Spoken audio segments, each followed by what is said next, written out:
தென்னிந்திய நடிகர் சங்கத்திற்கு தேர்தல் நடத்துவதில் என்ன சிக்கல் உள்ளது என்று சென்னை உயர்நீதிமன்றம் கேள்வி எழுப்பியுள்ள நிலையில் நடிகர் சங்கத்திற்கான புதிய கட்டடம் கட்டும் பணிகள் நடைபெறும் நிலையில் தேர்தல் நடத்தினால் கட்டுமான பணிகள் பாதிக்கப்படும் என்று நடிகர் சங்கம் தரப்பில் தற்பொழுது விளக்கம் அளிக்கப்பட்டுள்ளது.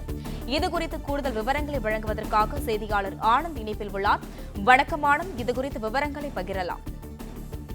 வணக்கம்.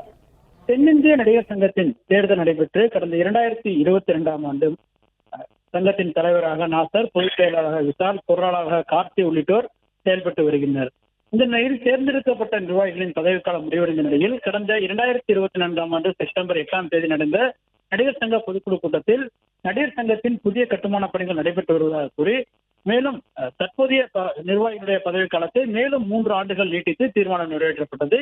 இந்த தீர்மானத்தை செல்லாது என அறிவிக்க வேண்டும் எனவும் சட்டவிரோதம் என அறிவிக்க வேண்டும் என கூறி நடிகர் சங்க உறுப்பினர் நம்பிராஜன் என்பவர் சென்னை உயர்நீதிமன்றத்தில் மனு தாக்கல் செய்திருந்தார்.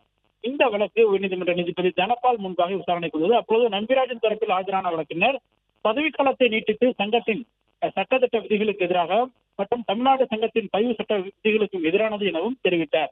மேலும் நிர்வாகிகளின் பதவிக்காலத்தை நீட்டித்து நிறைவேற்றப்பட்ட தீர்மானம் செல்லாது என அறிவிக்க வேண்டும் எனவும் தெரிவித்தார். மேலும் உயர்நீதிமன்ற நீதிபதியை ஆணையராக நியமித்து நடிகர் சங்க தேர்தல் நடத்த உத்தரவிட வேண்டும் எனவும் தேர்தல் நடத்தும் வரை தற்போதைய நிர்வாக குழு மற்றும் செயற்குழு நிர்வகிக்க கூடாது எனவும் வேண்டும் என கேட்டுக்கொண்டார். அப்பொழுது நீதிபதி நடிகர் சங்க தேர்தல் நடத்துவதில் என்ன சிக்கல் உள்ளது என கேள்வி எழுப்பினார். இதற்கு பதிலளித்த நடிகர் சங்க தரப்பு வழக்கறிஞர் கட்டுமான பணிகள் நடைபெற்று வருவதால் தேர்தல் தற்போதைக்கு நடத்தினால் கட்டுமான பணிகள் பாதிக்கப்படும் என தெரிவித்தனர். பின்னர் வழக்கினுடைய விசாரணை செப்டம்பர் 15ஆம் தேதிக்கு நீதிபதி தள்ளி வைத்துள்ளார்.